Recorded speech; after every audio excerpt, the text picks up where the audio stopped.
Justice काजी फायज Isaac की सरबराही में audio leaks commission ने कार्रवाई का आगाज़ कर दिया। ऑडियो लीक्स कमीशन किसी जज के खिलाफ कोई कार्रवाई कर रहा है न करेगा। जस्टिस काजी फायज इसाक का ऐसा कहना है। कमीशन सिर्फ हक़ाइक़ के तयन के लिए कायम किया गया है।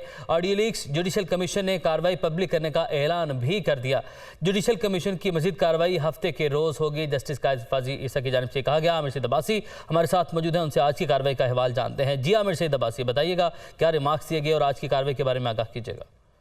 देखिए, ऑडियो लीक्स जुडिशल कमीशन ने कार्रवाई का बाकायदा आगाज कर दिया है और अटॉर्नी जनरल की तरफ से पूछा गया जब उनसे कमीशन ने कि अगर इन तहकीकात को पब्लिक कर दिया जाए तो क्या वफाकी हुकूमत को कोई एतराज़ तो नहीं है, जिसके बाद तहकीकाती कमीशन को अब इस जुडिशल कमीशन की कार्रवाई को पब्लिक करने का फैसला कर लिया गया है, क्योंकि अटॉर्नी जनरल की तरफ से कोई एतराज़ नहीं किया गया। इसके साथ साथ 24 मई तक तमाम मवाद वफाकी हुकूमत को फराहम करने की हदायत कर दी गई है, जिसमें कहा गया कि नई सिम भी दी जाए, इश्तिहार भी जारी किया जाए और इसके साथ साथ ईमेल भी एड्रेस भी दिया जाए, ताकि तमाम लोग कोई भी इस कार्रवाई का हिस्सा बनना चाहे, इसमें अपना बयान रिकॉर्ड करवाना चाहे, वो इसमें शामिल हो सकता है। इसके साथ साथ ये भी फैसला किया गया कि जो इजलास होंगे इस जुडिशल कमीशन के वो सुप्रीम कोर्ट की इमारत में ही होंगे और यहीं पर होंगे। इसके साथ साथ कमीशन के सरबराह जस्टिस काजी फायज इसाक ने रिमार्क्स दिए कि जो इंक्वायरी कमीशन है ये किसी जज के खिलाफ कोई कार्रवाई कर रहा है, ना ही किसी के खिलाफ कोई फौजदारी कार्रवाई है। इस कमीशन का मकसद बुनियादी तौर के ऊपर सिर्फ हकायक का तयन करना है और इसी मकसद के लिए कायम किया गया है। लिहाजा जस्टिस काजी फायज इसाक ने कहा कि सुप्रीम जुडिशल काउंसिल के दायरा इख्तियारात में मुदाखलत नहीं की जाएगी और जुडिशल कमीशन की जो अटॉर्नी जनरल को तमाम जो मुतल्लिका अफराद हैं उनको नोटिस जारी करने और उनकी तामील भी कराने की हदायत कर दी गई है। साथ में अब ये फैसला किया गया है कि जुडिशल कमीशन का जो अगला इजलास होगा वो 27 मई को हफ्ते के रोज होगा और यहीं सुप्रीम कोर्ट की इमारत में होगा। इसके साथ साथ जो कमीशन के सरबराह हैं उन्होंने जब इस्तफसार किया अटॉर्नी जनरल से कि ये कमीशन किन टीओआर्स के तहत बनाया गया है और क्या क्या इसका मकसद है, जिस पर जो अटॉर्नी जनरल हैं उन्होंने तमाम जो टीओआर्स हैं वो पढ़कर सुनाए और ये बताया कि जो इंक्वायरी कमीशन एक्ट है 2016 उसके तहत ये कमीशन तश्कील दिया गया है।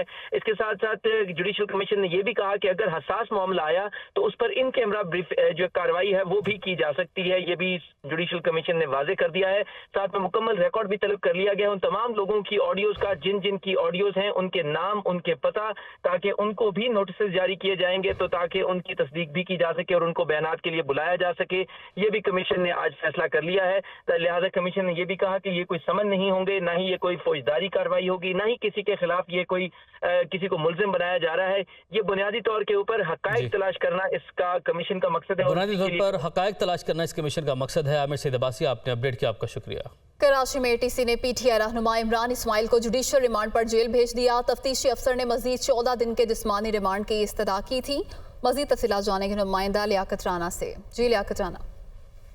देखें, पाकिस्तान पीपल्स तहरीक इंसाफ के चेयरमैन इमरान खान की गिरफ्तारी के खिलाफ 9 मई को एहतजाज करने, हंगामा आराई करने और सरकारी और निजी इमलाक को नुकसान पहुंचाने के मुकदमे में गिरफ्तार साबिक गवर्नर इमरान इस्माइल को कुछ देर पहले टीपू सुल्तान पुलिस ने बख्तरबंद गाड़ी में यहाँ इंसदाद दहशतगर्दी कोर्ट में लाकर मुंतजिम जज के रूबरू पेश किया। तफ्तीशी अफसर ने अदालत को बताया कि मुलजिम से अभी तफ्तीश मुकम्मल नहीं हुई, लिहाजा हमें मजीद 14 दिन का जिस्मानी रिमांड दिया जाए ताकि मुलजिम से तफ्तीश की जा सके और इनके जो दीगर साथी मफरूर हैं उन्हें भी गिरफ्तार किया जा सके। ताहम अदालत ने तफ्तीशी अफसर की इस्तदा मुस्तरद करते हुए इमरान इस्माइल को अदालती रिमांड पर जेल भेज दिया और तफ्तीशी अफसर को हदायत की है कि वो मुकदमे का चालान अदालत में पेश करें। जब इमरान इस्माइल बख्तरबंद गाड़ी से बाहर निकले तो मीडिया से उन्होंने बात करते हुए कहा कि मुझे ना तो दौरान हिरासत किसी ने कोई टॉर्चर किया है, ना ही मुझ पर पार्टी छोड़ने का कोई दबाव है। जब उनसे सवाल किया गया कि आप कराची के सदर जो है, कराची डिवीजन के सदर आफ्ताब सदीकी ने पार्टी छोड़ दी, तो उनका वो अपनी मर्जी से पार्टी में आए थे और अपनी मर्जी के मालिक हैं और उन्होंने पार्टी छोड़ने का फैसला किया तो ये उनकी मर्जी, लेकिन मुझ पर ऐसा कोई प्रेशर नहीं है। उनसे हमने सवाल किया कि क्या आप भी पार्टी छोड़ रहे हैं, तो उन्होंने इसका जवाब नहीं दिया। जी लियाकत राना, बहुत शुक्रिया, आपने तफसीलन अपडेट किया। और अब आपको बताएं कि इंटरबैंक और ओपन मार्केट में डॉलर की एक बार फिर ऊंची उड़ान। इंटरबैंक में डॉलर 1 रुपये 43 पैसे महंगा 287 रुपये 25 पैसे पर ट्रेड। ओपन मार्केट में डॉलर की कीमत 5 रुपये बढ़ गई, 306 रुपये पर ट्रेड हो रहा है। Head of business desk Haris Zameer हमारे साथ मौजूद हैं। हारिस, बताएगा गवर्नमेंट के पास इस वक्त क्या ऑप्शंस हैं कि इस बढ़ती कीमत को रोका जा सके, क्यों कुछ नहीं किया जा रहा? गवर्नमेंट के पास इस वक्त कोई ऑप्शन नहीं है। उनके पास सिर्फ एक ऑप्शन था कि IMF से लोन मिल जाए और बाकी जो कंट्रीज हैं जिन्होंने सिर्फ वादे किए हुए अभी तक मटीरियलाइज नहीं हुए, और जो सियासी जो सबसे बड़ा जो टेम्परेचर है जो उसकी वजह से जो है मुख्तलिफ कंट्रीज जो हैं वो बैकफुट पे आई हुई हैं कि ये जब तक सियासी सूरत हाल स्टेबल नहीं होगी, हो सकता है उस वक्त तक हमें डॉलर की फराहमी ना की जाए। और मुसलसल रोजाना की बुनियाद पे जो पेमेंट्स हैं वो जून में मजीद होती हैं। नेक्स्ट मंथ बजट भी है, तो ऐसा लगता है कि बजट से पहले जो $1 में इंक्रीज आता है वो भी देखा जा रहा है। और सबसे बड़ी वजह यही है कि हमें फाइनेंशियल प्रॉब्लम्स है, इनफ्लोज बिल्कुल कम है और पॉलिटिकल इंस्टेबिलिटी से मुसलसल डॉलर्स आउटफ्लो हो रहे हैं। ठीक है, आपने अपडेट किया, आपका शुक्रिया। महकमा एक्साइज का इमरान खान को घर का टैक्स जमा कराने का नोटिस। इमरान खान को 14,40,000 टैक्स अदा करने का नोटिस भेजा गया, ऐसा बताना है महकमा एक्साइज का। मजीद तफसीलात जानते हैं नुमाइंदा राहिल सैयद से। राहिल, बताइए कि इस हवाले से की जानिब से साबिक वज़ीर-ए-आज़म इमरान खान को लग्जरी टैक्स का नोटिस जो है वो भिजवाया गया है। इमरान खान को ज़मानत पास में लग्जरी टैक्स का नोटिस जमा करवाने की हिदायत जारी की गई है, जो 14,40,000 रुपया जो है वो अदा करने का कहा गया। इससे पहले भी महकमा एक्साइज की जानिब से मुतअद्दिद बार वज़ीर-ए-आज़म इमरान खान को जो है वो नोटिस भिजवाया गया था, और पहले जो है वो 12 मई की तारीख दी गई थी, और अब जो है ये कहा गया कि आज ये टैक्स जो है वो जमा करवाएं। लग्जरी टैक्स जो बड़े घर हैं उनमें जो है वो एक दफा महकमा एक्साइज की जानिब से लगवाया गया था कि लाइफ टाइम में ये एक दफा जो है ये जमा करवाना है, और अभी तक इमरान खान की जानिब से ये टैक्स जो है वो जमा नहीं करवाया गया। एक्साइज का कहना ये है कि रूटीन का जो प्रॉपर्टी टैक्स है वो तो इमरान खान की जानिब से जमा करवाया जा रहा है, लेकिन लग्जरी टैक्स जो है वो अभी तक जमा नहीं करवाया गया। और महकमे की जानिब से रिकवरी के लिए खुसूसी टीमें भी तश्कील दी गई हैं, जिन्होंने पूरे ज़मानत बाग में भी नोटिस जारी किए गए थे, लेकिन तमाम लोगों को कहा यह जा रहा है कि लग्जरी टैक्स जमा हो गया और इमरान खान की जानिब से ये टैक्स जमा नहीं करवाया गया। ज़ाय का कहना यह है कि नोटिस वसूल किया गया था इंतजामिया की जानिब से जो इमरान खान की, और उनका कहना यह था कि टैक्स जो है ये जल्द जमा करवा दिया जाएगा। ताहम महकमा एक्साइज का कहना यह है कि अगर टैक्स जमा ना हुआ तो फिर कानून के मुताबिक कार्रवाई भी की जाएगी और फिर घर भी जो है वो सील किया जाएगा। जी राहिल, बहुत शुक्रिया, आपने तफसीलन अपडेट किया। कराची सिंध भर में बल्दियाती नुमाइंदों की हल्फबर्दारी का अमल जारी। बल्दियाती उम्मीदवारों की तकरीब हल्फबर्दारी, DC साउथ के दफ्तर में हंगामा। मजीद तफसीलात जानते हैं नुमाइंदा अली मेहदी से। अली मेहदी, बताइएगा क्या वाकया पेश आया वहाँ? जी बिल्कुल, कराची समेत सिंध भर में आज जो है 9 मुंतखब बल्दियाती नुमाइंदे जो है अपने ओहदों का हल्फ उठा रहे हैं। इसी सिलसिले में एक तकरीब का इनेकाद जो है जिला जनूबी में किया गया था, और DRO जनूबी की जानिब से जिला जनूबी के 9 मुंतखब जो चेयरमैन, वाइस चेयरमैन और कौंसलर थे उनसे हल्फ लिया जाना था। ताहम DRO के ताखिर से पहुंचने के बाइस जहाँ हल्फ बर्दारी की तकरीब ताखिर का शिकार हुई, वहीं जो है इंतजामात बेहतर न होने के बाइस बदमज़गी का वाक़या पेश आया है। बड़ी तादाद में सियासी कारकुनान की हल्फ बर्दारी की तकरीब में मौजूदगी के बाइस जो है पीपल्स पार्टी के कारकुन की जानिब से एक मीडिया की नुमाइंदों को बहुत शुक्रिया, आपने तफसीलात से आगाह किया। रुख करेंगे सिंध हाई कोर्ट का में कराची का इंतखाब रोकने की दरख्वास्त। इलेक्शन कमीशन और दीगर को नोटिस। 9 मई के बाद PTA के खिलाफ क्रैकडाउन जारी है। कुछ रहनुमा गिरफ्तार, कुछ रोपोश हैं। वकील की जानिब से ये मौक़िफ़ अपनाया गया। PTA के 40 से ज़ायद काउंसिल मेंबर इंतखाब में हिस्सा नहीं ले सकेंगे। वकील की जानिब से दरख्वास्त में यह मौक़िफ़ अपनाया गया है। लियाकत राना हमारे साथ मौजूद हैं। लियाकत, बताइएगा इस हवाले से क्या मौक़िफ़ है PTA का? देखिए, सिंध हाई कोर्ट में पाकिस्तान तहरीक इंसाफ ने मेयर का इंतखाब रोकने के लिए रजू किया था। आज जब समाअत शुरू हुई तो पाकिस्तान तहरीक इंसाफ के वकला ने अदालत में मौक़िफ़ इख्तियार किया कि इंसाफ के 40 से ज्यादा जो काउंसलर और UC चेयरमैन हैं वो इस इंतखाबी जो मेयर का इंतखाब है उसमें हिस्सा नहीं ले सकेंगे, क्योंकि ज्यादातर को हुकूमत ने गिरफ्तार कर लिया है। MTO के तहत गिरफ्तार भी हिरासत में लिया गया है, लिहाजा ये मेयर का इंतखाब रोका जाए। अदालत ने इलेक्शन कमीशन और दीगर को नोटिस जारी कर दिया। ताहम अदालत ने आइंदा समाअत की कोई तारीख मुकर्रर नहीं की। लियाकत राना, आपने अपडेट किया, आपका शुक्रिया। आइंदा माली साल के लिए बजट अहदाफ तैयार। वज़ीर ख़ज़ाना इसहाक डार मुआशी टीम के हमरा वज़ीर आज़म को ब्रीफिंग देंगे, ऐसा बताना है ज़राए का। IMF के साथ मौजूदा सूरत हाल से भी वज़ीर आज़म को आगाह किया जाएगा। मज़ीद तफसीलात जानते हैं नुमाइंदा मुदस्सिर अली राना से। जी मुदस्सिर। जी, आइंदा माली साल 2023-24 के बजट की तैयारियां मुकम्मल कर ली गई हैं और ज़रा वज़ारत ख़ज़ाना की जानिब से बताया जा रहा है कि जो तैयारियां अभी तक मुकम्मल की गई हैं उस पर आज वज़ीर आज़म शहबाज शरीफ को वज़ीर ख़ज़ाना इसहाक डार मुआशी टीम के हमरा ब्रीफिंग देंगे।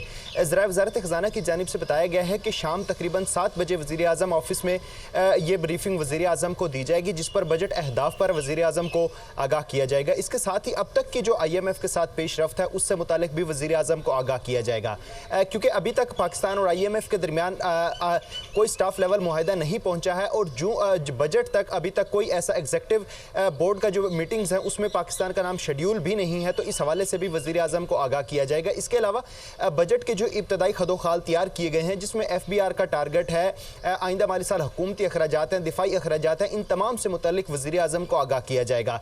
जो इब्तदाई तखमीने तैयार किए गए हैं आइंदा माली साल 2023-24 के दौरान FBR को तकरीबन 9.2 ट्रिलियन रुपए का हदफ हासिल करना होगा। इसी तरह कर्ज और सूद की अदायगियों पर 8 ट्रिलियन रुपए खर्च किए जाएंगे। दफाई अखराजात पर 1 जी मुदस्सिर, बहुत शुक्रिया। एक हफ्ते में 3 बार मेरी वालदा को गिरफ्तार किया गया, ऐसा कहना है ईमान मिजारी का। हुकूमत भी सोचे कि घरों को इस तरह बर्बाद ना किया जाए। मजीद कहा कि अफसोस है कि इमरान खान अपने रहनुमाओं और कारकुनों को भूल गए, मेरा तहरीक इंसाफ से कोई ताल्लुक नहीं, ऐसा कहना है ईमान मिजारी का। शीरी मिजारी की साहबजादी का ये बयान सामने आया है।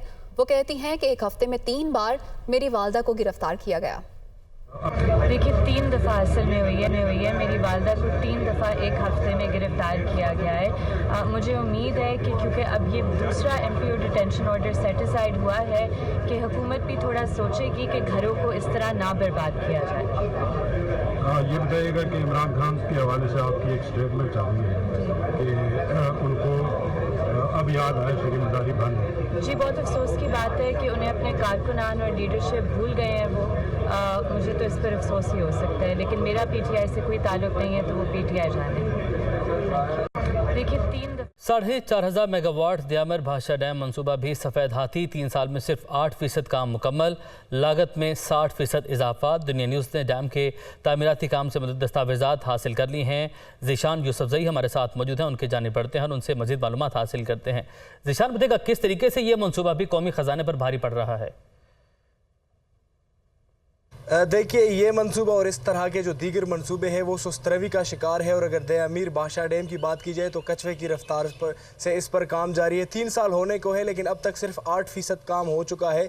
ताहम जो दीगर काम है वो सुस्तरवी का शिकार है और वापडा ज़राए का कहना है कि अगर यही सूरत हाल रही तो ये डैम जो है 2029 तक मुकम्मल होना है दस्तावेज़ात के मुताबिक, लेकिन इसमें जो मुद्दत है उसमें ताख़ीर हो सकती है और जो लागत है वो भी बढ़ सकती है। ऑलरेडी इसकी जो लागत है उसमें इजाफा हुआ है। PC1 के मुताबिक ये डैम 894 अरब रुपए में मुकम्मल होना था, इसकी लागत में 518 अरब रुपए जो है वो इजाफा हो चुका है। अब ये डैम जो है 1412 अरब रुपए में मुकम्मल होगा। ताहम ये काम सुस्तरवी का शिकार है और ये एक तरफ तो ख़जाने पर बोझ पड़ रहा है, दूसरी जानब ये सारिफीन के लिए इंतहाई मुश्किल है क्योंकि जो हाइडल पावर से बिजली बनती है वो सस्ती है लेकिन वो बन नहीं पा रही। इसी वजह से अगले जो आने वाले साल है उसमें सारिफीन को जो है महंगे फ्यूल से जो बिजली बनेगी उस पर ही ख़रीदने पर वो मजबूर होंगे। और एक अंदाजे के मुताबिक जो तवानाई माहिरीन है उनका ये कहना है कि जो ऑनगोइंग प्रोजेक्ट्स है वजारत तवानाई और वापडा के नीचे अगर वो मुकम्मल हो जाए तो जो मौसमी गर्मा है उसमें महंगे फ्यूल से आपने तफसीलात से आगाह किया।